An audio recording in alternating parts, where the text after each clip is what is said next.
बिस्मिल्लाहिर्रहमानिर्रहीम।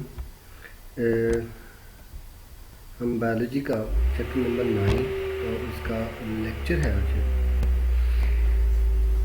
Features of bryophyte that help them to adopt land environment, यानी ऐसे characters जो उस ब्रायोफाइट्स ने अडॉप्ट किए और जिनकी बिना पर वो लैंड एनवायरनमेंट में रहने के काबिल हुए।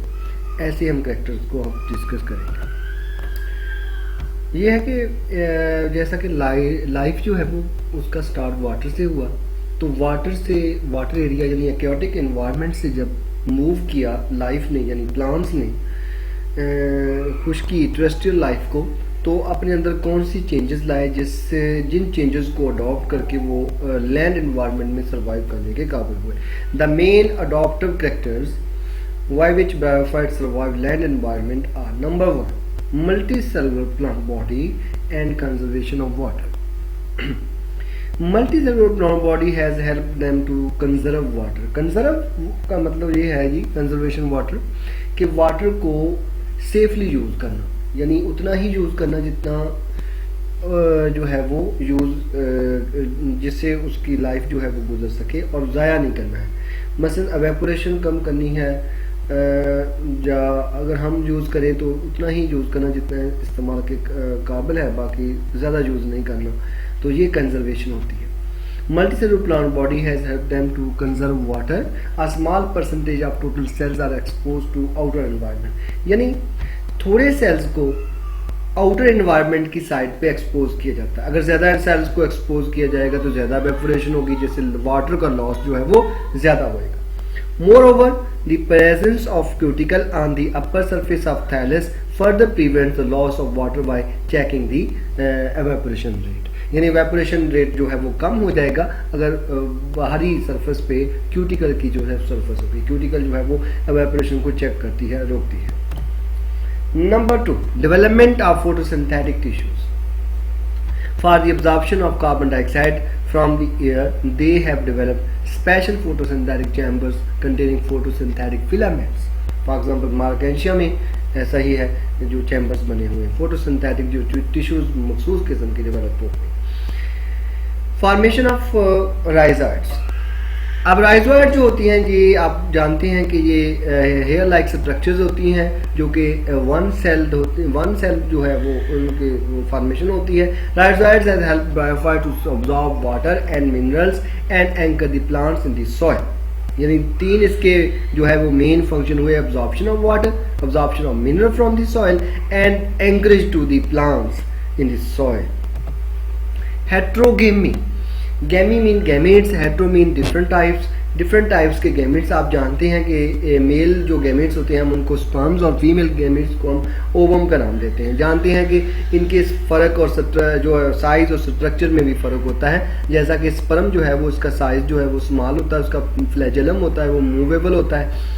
इस तरह से जो ओवम होता है वो इमूवेबल होता है और वो प्रोटेक्ट किया जाता है फीमेल बॉडी में। तो ऐसी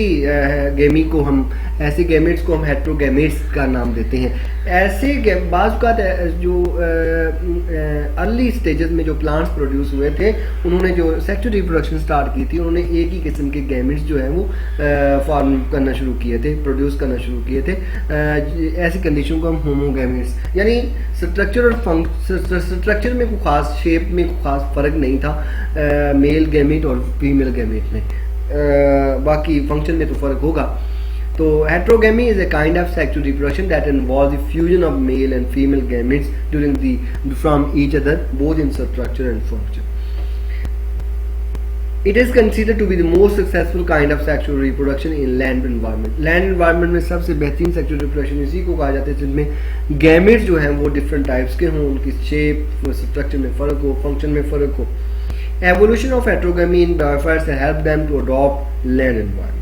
ये बहुत इंपॉर्टेंट फैक्टर है। Formation of multi cellular sex organ. आप जानते हैं कि एल्गी सारी जो है एक्सोसिया प्लांट्स की तरह की हैं, बट उनमें जो सेक्स ऑर्गन्स हैं वो मल्टी सेलुलर नहीं होते और उनमें एम्ब्रियोनिन फॉर्मेशन नहीं होती। तो यहाँ पे मल्टी सेलुलर सेक्स ऑर्गन है जो कि प्रोटेक्शन में ज़्यादा मददगार साबित होते हैं गैमेट्स की। Sex organs in bryophytes are multicellular. Most of these cells are sterile and serve to protect sex cells. अब देखें स्टीराइल सेल्स वो सेल्स हैं जिन्होंने सेक्स में हिस्सा नहीं लेना, जिन्होंने ओवम या जो है वो स्पर्म प्रोड्यूस नहीं करनी, तो उन्होंने सिर्फ और सिर्फ सेक्स सेल्स यानी गैमेट्स उनको प्रोटेक्ट करना है. फॉर एग्जाम्पल स्पर्म्स और सेल एग्स को प्रोटेक्ट करना है. Male and female sex organs are known as antheridia and archegonia. आप जानते हैं एंथ्रीडिया एंड जो है प्लूरल फॉर्म है इसका, सिंगुलर है एंथ्रीडियम, जिसके अंदर जो है वो जिसमें माइटोसिस से वैसे ब्रायोफाइट्स में माइटोसिस से और बाकी प्लांट्स में मियोसिस से तो क्या बनते हैं, स्पर्म्स बनते हैं, एंथीरोजोइड्स या स्पर्म्स. और इस तरह से आर्चिगोनिया में एग या ओवम प्रोड्यूस होते हैं माइटोसिस से ब्रायोफाइट्स में, और बाकी प्लांट्स में किस प्रोसेस है, meiosis. Formation and protection of embryo. In bryophyte, fertilization takes place inside the female sex organ, that is the archegonium. The zygote thus formed develops into a multicellular embryo that is well protected by archegonial tissues.